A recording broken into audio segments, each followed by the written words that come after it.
Thank you for being here. Welcome to the CHI-Work online series, a weekly conversation on HCI and the future of work. I'm Navina, a postdoc at Harvard University. I'm one of the technical program chairs who hosts these conversations along with Max, Aaron, Toby, and Chadan. Thank you to the general chairs, Andrew and Orit, for bringing us together, and also to the student volunteers who make this series happen every week, Alberta, Isabel, Nabil, and Palashi, who recently joined. And as usual, we're recording this first half of the Q&A, and we welcome additional questions from the audience. Feel free to put them in the chat at any time, and we'll be sure to get to them. And then we'll stop the recording for the second half and open up the floor for more questions and discussion. At this point, I'd like to welcome our amazing guest, Mayara Costa Figueiredo.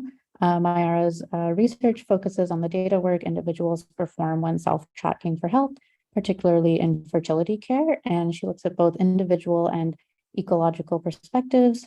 Her dissertation work has received an iSchool Doctoral Dissertation Award and the Microsoft Dissertation Grant, and her work has received multiple honorable mention awards at CHI and CSCW. So welcome, Mayara. We're really excited to have you. Thank you. Thank you so much. I'm really happy to be here. Thank you for inviting me. So to start off, so your work is on patient-generated health data and fertility care, and I'm, I think self-tracking and data can be situated in a lot of health domains. So I was wondering if you could tell us about this work and what we can learn about self-tracking from the space of fertility care specifically. Mm-hmm. Sure. So to give a bit of context, as you described, my work focuses on analyzing the data work individuals perform when they self-tracking for health. And within that main focus, I have like three special interests. One is analyzing the practices and challenges of collecting, reflecting, sharing, and using patient-generated health data, exploring the opportunities for improving technology design so we can reinforce positive experiences and avoid the negative consequences.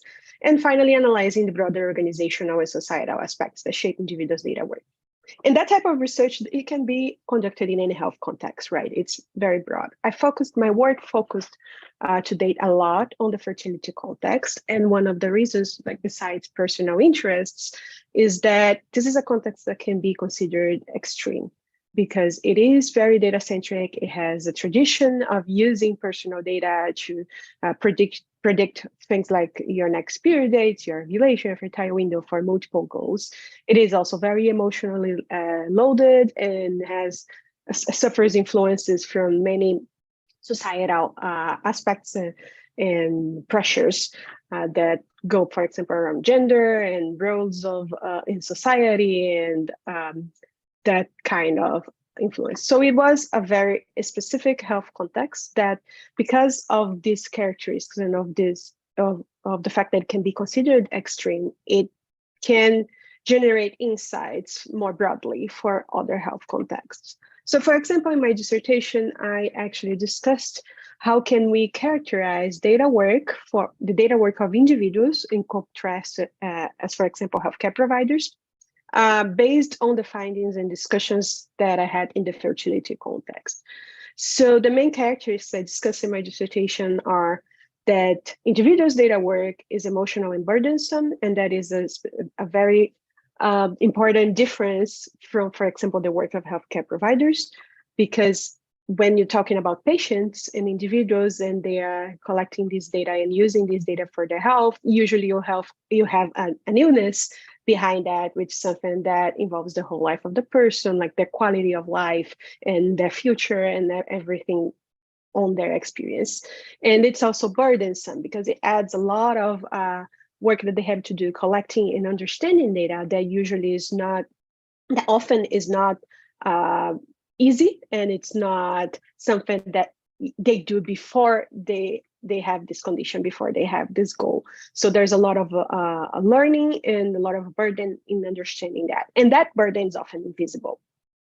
Another characteristic that I discuss is that when you talk about data work of individuals, it's very individualized and heterogeneous. So getting this specific context of fertility with the focus of conceiving and having challenges to conceive. So it's a very, very specific focus. But even in that very specific focus, the experiences of individuals vary widely. So, for example, there are individuals that face events like a miscarriage, and that influence the way they see data, the way they collect data, the way they interpret data, and the data work they perform. There are individuals that go through IVF or go through like fertility treatments, and that is going to change also the way they do that data work and that patient work. So the one size fits all for individuals' data works in the health context is not gonna work very well, because the way they use data, the way data is involved in their experiences and influence their experiences is very different, very individualized and heterogeneous. Another characteristic that we can learn is that data work is also social, but this sociality is often invisible. Again, from the fertility context, it is a specific context that is considered very private and very intimate. And even in this context, we can see that data is socially constructed, data is influenced and influence individuals' relationships with others, such as, for example, their partners, their healthcare providers, their friends and family and peers. And on the next level, we have also the healthcare institutions that influence the way they see this data and they use this data. And when we're talking about the healthcare institutions in the US, we have things, for example, insurance and healthcare practices and how to make the whole management make things work between all those institutions, which is a lot of work. And on the more in the societal level, we have all the societal influences that shape not only the technologies that people use, but the way they use these technologies. So there's a lot of, as you can see, even talking about a context that is seen as very intimate and private, we have all these social aspects. And those are often rendered invisible, especially in contexts like this, like in the health context. And finally, I also just, the last characteristic I discuss is that data work for the data work of individuals is also evolving, influenced by time. When we develop tools for supporting it, we cannot expect that individuals are going to use those tools in the same way throughout their illness experience or their patient experience. For example, even in the fertility context, which is in theory shorter, people are going to use data in different ways. They are going to increase the number of the data work that they do, increase the data they track, the types of data they track, and they will also reduce the type of data they track, and then the data work that they perform, depending on different factors, such as the experiences they face during their trajectory. They're going to start using new technologies and drop using other technologies. They're going to see different healthcare providers. They're going to ask them to do different things and sometimes to track different things. So it is ever changing, and expecting technology to be something that is very, how can I say, like limited, that provides only one type of experience is not going to support that involvement that they have with data work during their trajectory. And so that was the idea when I picked fertility. Is that I'm going to pick a very specific case, a very specific health context, because I cannot approach it like everything, but let's see what we can learn from that to the broader context of data work of individuals. And those were like some of the main takeaways that I got. Yeah, it's clear that there's so many factors that that are at play and that we learn from looking at sensitive health contexts, especially. As a follow-up question, I'm wondering, so what do you think are the biggest shifts in design that need to be made from existing, fertility apps or other sorts of methods of collecting data, and that, what do we need to do differently? Sure. So I can talk a little bit about the fertility context. It's kind of more a direct progress from what I did. One thing is that current fertility apps, they focus on specific goals related to fertility and menstruation, and this focus is kind of like isolated on these goals. And what we see is that many people transition through those goals and other goals through their lives. And we have a specifically in the case of fertility, something that spans through a life of a person who menstruates since like their teenage years until like maybe the 50s, 60s when they reach menopause. And there are different needs throughout that life experience, right? And we have fertility tracking tools. They usually focus on 4 main goals, which are period tracking, trying to conceive, trying to avoid conception, and pregnancy tracking. So there are, for example, life stages that are usually excluded, like your teenage years when you're starting having periods and your periods are still irregular and you have a lot to learn in that space, and knowledge that will influence all the other phases of your lives. That is usually excluded from most fertility apps. And we have the premenopausal and menopausal stage where your periods are starting to get irregular again, and you have other needs, other symptoms, other things that you want to track, that you want to use to talk if you have care providers, for example, and to understand how your menstruation is progressing. And that is usually not covered by the fertility apps. So mostly they cover that part that is called the reproductive years, with a strong focus on reproduction. But that's not all people who menstruate do or need during that time. And there is less focus on that. But even when we focus on reproduction, the transitions are still not covered. People who are trying to conceive, who want to have kids, are likely going to pass through a stage where they are avoiding conception, then they are trying to conceive, then they conceive, and then they are breastfeeding. They have there's the pregnancy stage, then they are breastfeeding, and there's this whole progression, like a few years usually. And there are a lot of comments that those transitions are not covered. There's like loss of data, and the apps behaving in weird way and just like screwing the predictions and that kind of stuff. So one thing for fertility is that transitions should be expected and apps should provide some sort of support for them. The other is that provide more support for goals that are not conception oriented.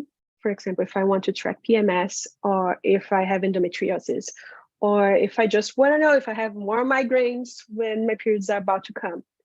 Usually it's something that it's more difficult to have. It's not as supported by those apps. Users usually have to do more to try to get those analyses out of those tools. So trying to cover more of those other goals and offer more ways for individuals to actually customize the tool, maybe to choose what they want to track and what they want to compare and how, because it's usually very predefined and not changeable. And as I commented before, one size fits all usually is not going to work for this type of context. So giving more freedom for users to use their data would also already benefit other goals, other users. So those are some of the things that we should do better to design for specifically the goal of fertility. In a more broad context of health, I think we can, for example, look for those characters that I mentioned, like the emotional part, and how can we better support those emotional engagements with data, and reinforce the good experiences while avoiding the more negative experiences of engagement with data. The social part, how that data that is being collected influenced or is influenced by other people, and how can we support sharing if it's something desirable for the users.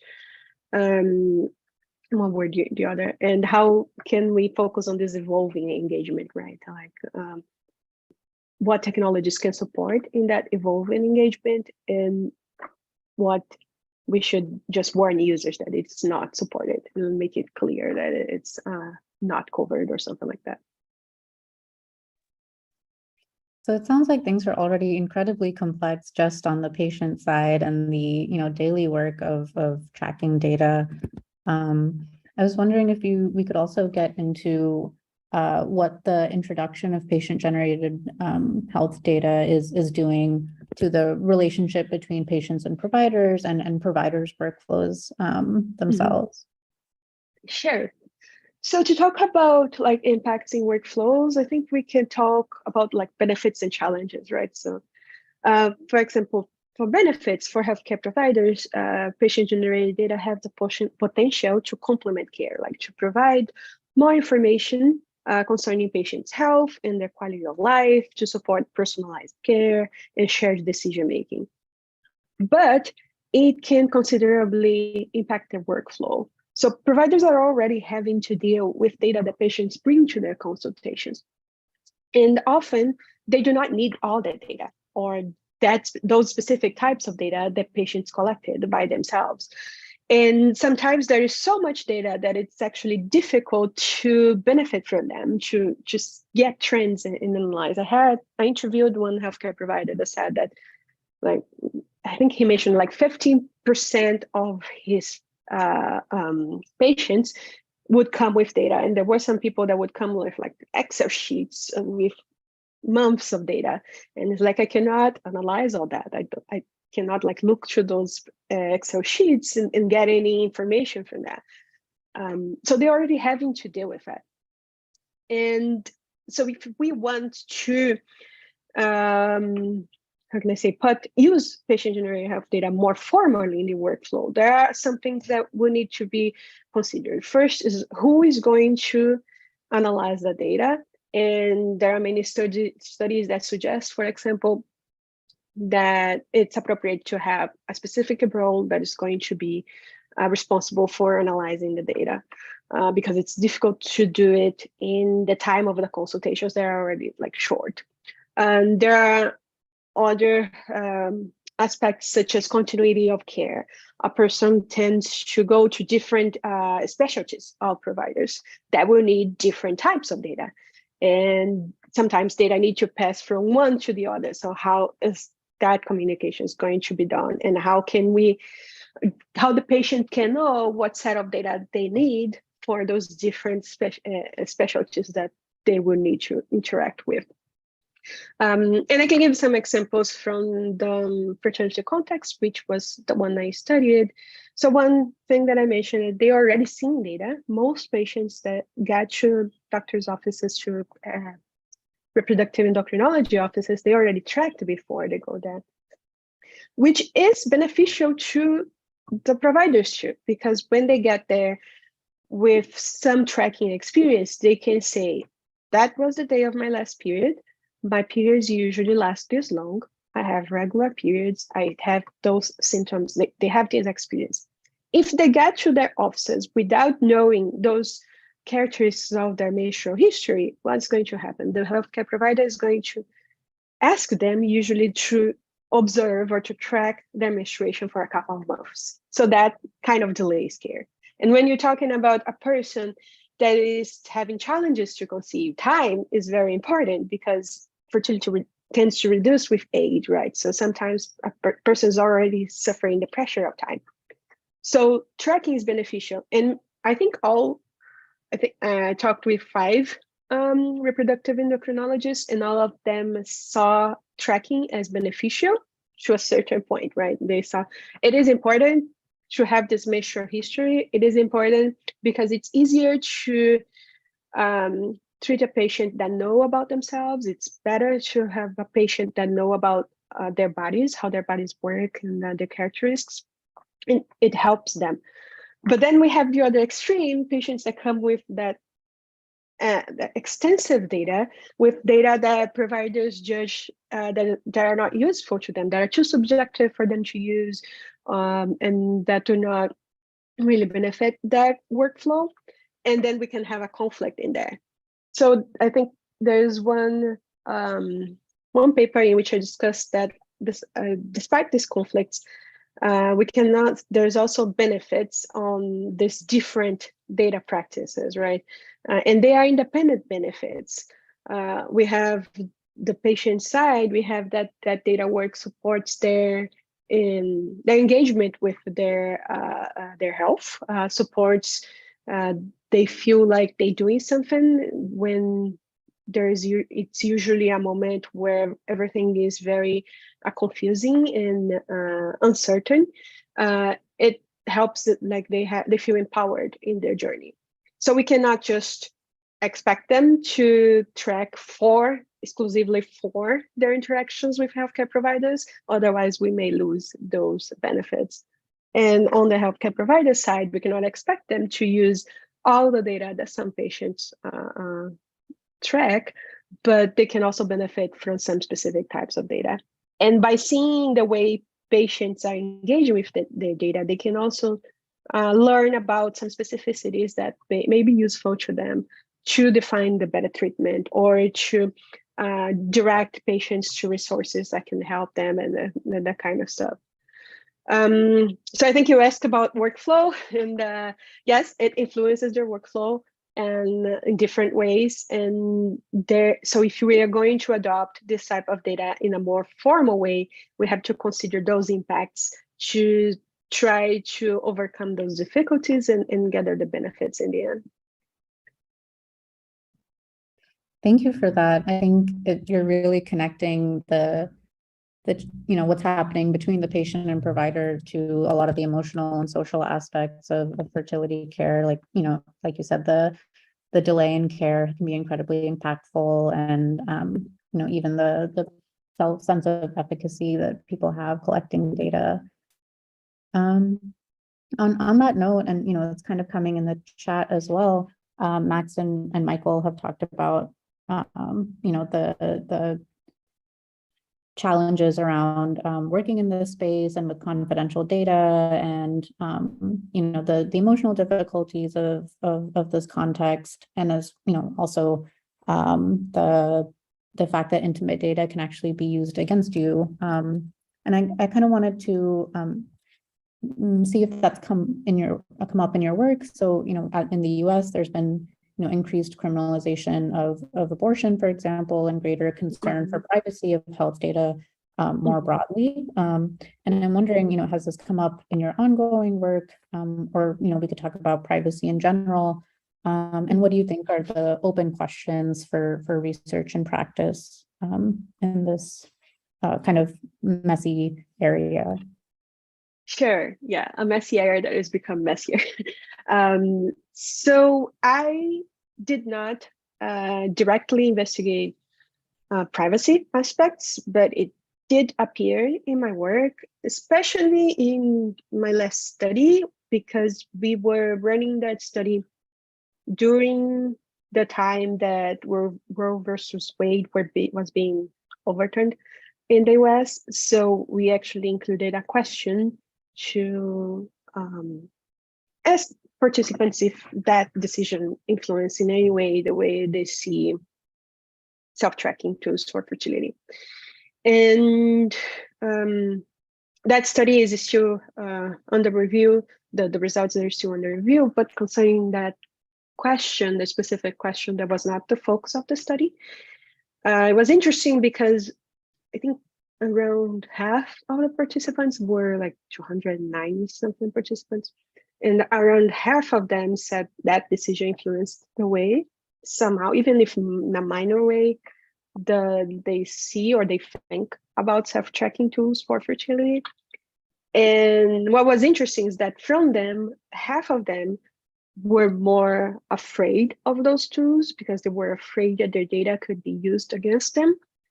And half of them actually thought that those tools were more needed now than they were before because of the context of reduced reproductive rights. So I thought that was an interesting, as I said, it was not the focus of the paper, but it was an interesting example on how societal questions that are not at all related to data and tracking technologies can influence the way people use those tools. And then there's a lot of other questions that come from those answers. It's like, do people that think that those tools are more needed now. They're more important now. Do they know the risks of this data being shared or being used, like in subpoenas or some type of thing? Do we have any legal I don't know the word in English, but any legal thing that can help us protect the data that people put on those tools in cases that they may be like sued or anything like that? Like, do you have any sort of protection? Are those tools contributing to this surveillance on people's bodies? Are those companies willing to share those data to contribute to these surveillance practices that come from the state that we are living in? So I think that there's a whole area of research that focuses on privacy, right? There's a long history. And I think that it's not my expertise, but I think that the personal informatics area, the self-tracking area, should draw more on those on that whole body of research, because to investigate and to create ways to better protect users that may not be aware of the risks that they may have when they put their data inside those tools. So this, I think, was the study that we had this aspect more clearly because of the time it was being conducted.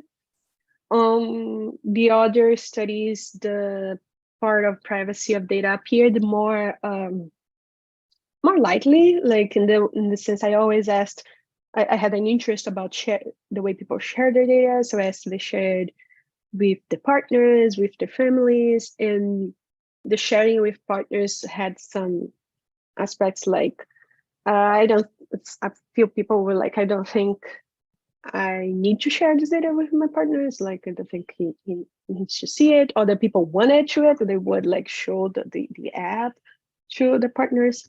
There was a much more intense sharing of data with peers, people that were passing through similar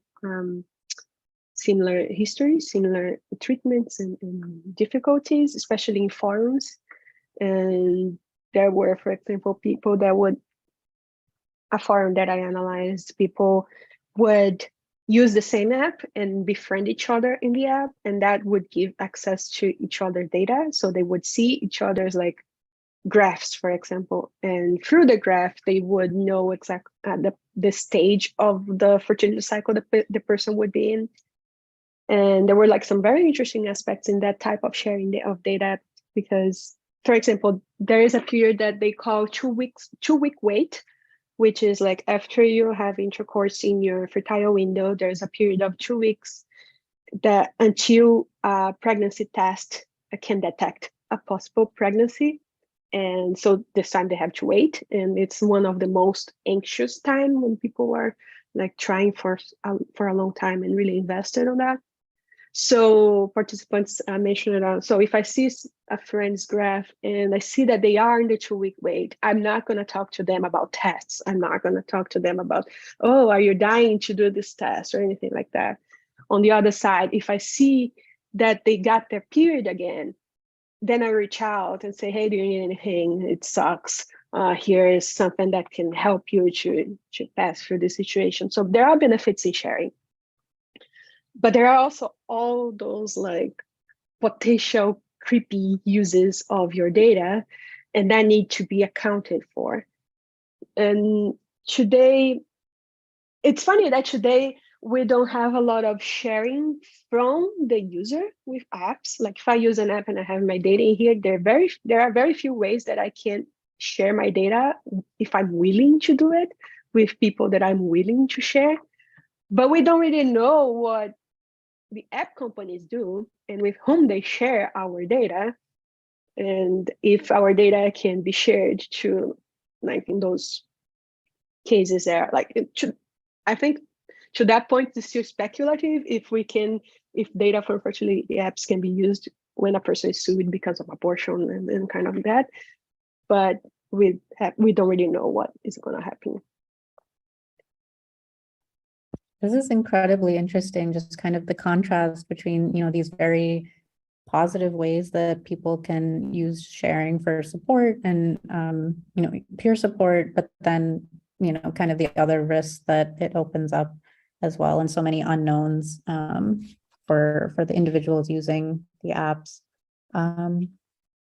At this point, so I know there was a question from Helena in the chat, and then a question from Michael.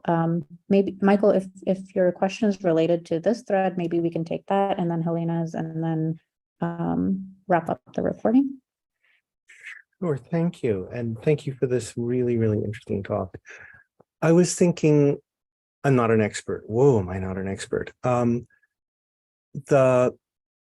commercial basis for many of these apps is selling of our data. I say that as a man, my data aren't in there, but in general, with what's the old adage? If the service is free, then you are the product. Mm-hmm. And so the apps are designed for harvesting data. We would need to rethink what an app should look like if it were not going to be made for harvesting data. And it would be a very, very different story. Who would make it? Who would maintain it? Is this going to be a thesis project? And if so, what happens at the end of the thesis? There wouldn't be a commercial basis for it if we, all of us, were not available for sale in some sense through surveillance capitalism. I'm sorry, I'm being very bleak, but I think that's the commercial reality of these applications. And therefore, especially the sharing aspects are strategically built in. And so we need to rethink what it would mean to make such a thing if it were really for private reflection, private understanding of what's going on, and then selective sharing. I don't have a good answer to that, but I think that I live in the United States. I live in a very fortunate part of the United States, but I see what's happening to sisters elsewhere. And oh my God, we need to think about this. I'll stop. I think this has become a sermon, so I will stop. Yeah, I agree with you, and I don't have a good answer for that either. I know there are a few apps, especially after the decision, the Roe versus Wade overturning.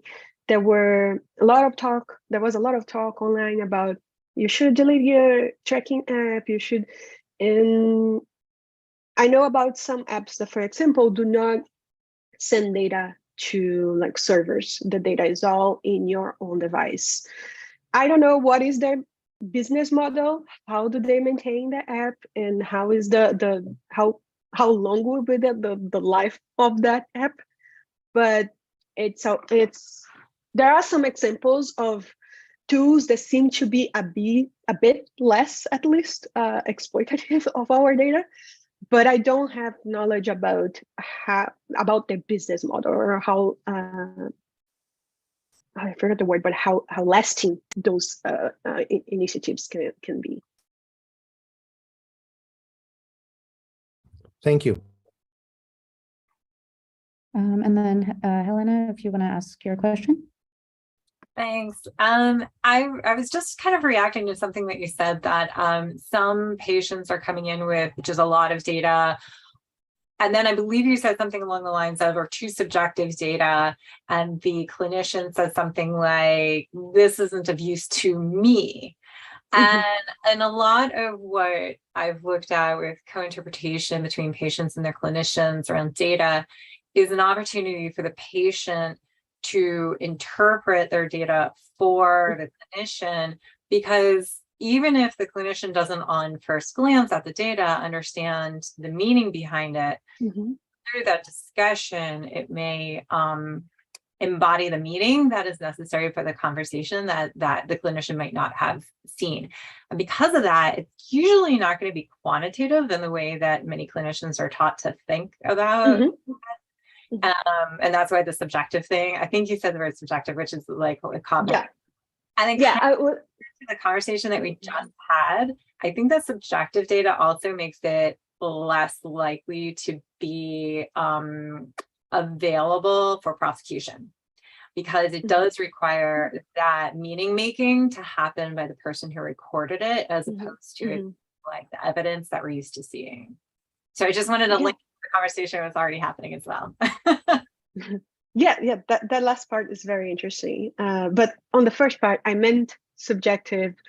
When I was thinking specifically on the case of fertility, that the healthcare providers are interested in fertility date, in like the dates, the period dates, and the results of ovulation predictor kits. So everything else they judge as subjective. But I was not in any way saying that those are like bad data or anything like that. And actually in the study, one of the things that we discussed is that the different benefits that those data have for like patients and providers. And one of the things is that all this data the patients collect that may not be the ones that providers are used to deal with or expect to deal with, they can help patients to showcase to providers the specificities of their cases, of their stories, of their trajectory. And many of the providers that that I talked to and the patients, this interaction the patients described with their providers, one thing that was very useful was actually patients reading through their data. Like, I brought all this data, but instead of like I give it to the provider directly, I explain what that data means to me. And that was an experience that was very positive for both sides, right? They all, there were like mentions about from patients saying like, it was always really nice. I even brought like my computer to the consultation once, but then the doctor said, oh, just tell me, what does it mean to you? And then I would explain, and based on that explanation, we would adapt my treatment. And there were cases that the provider said, so patients come with all those spreadsheets. I may not need that data, but I always try to talk with them. What does it mean to you? So you're having difficulties in like tracking temperature, for example. And then I can look to the data and look and talk with them and see, okay, so maybe temperature is not the most appropriate type of data for you because your values are all over the place, so you cannot find a pattern. But we can try this other way of identifying ovulation that may be more suitable for your body and the way your body behaves. So that in that specific study, we actually say that we should not try to make patients reduce their data to what providers want. And we should not expect providers to use, like read by themselves all that data. We should try to bridge those practices in ways that we could still have their independent benefits, but we could provide support for that shared meaning making and the shared decision making when they connect, like in the points where they connect. Thank you, Mayara, for sparking so much interesting conversation. Before we end the recording, I just want to say, please join us next week for Shadam's conversation with Alarit Uday, Assistant Professor in Computer Science and Engineering at the University of Notre Dame, to talk about worker-centered shift planning in healthcare. We hope to see you all there. And if you want weekly announcements directly in your inbox, you can sign up at kaiwork.org.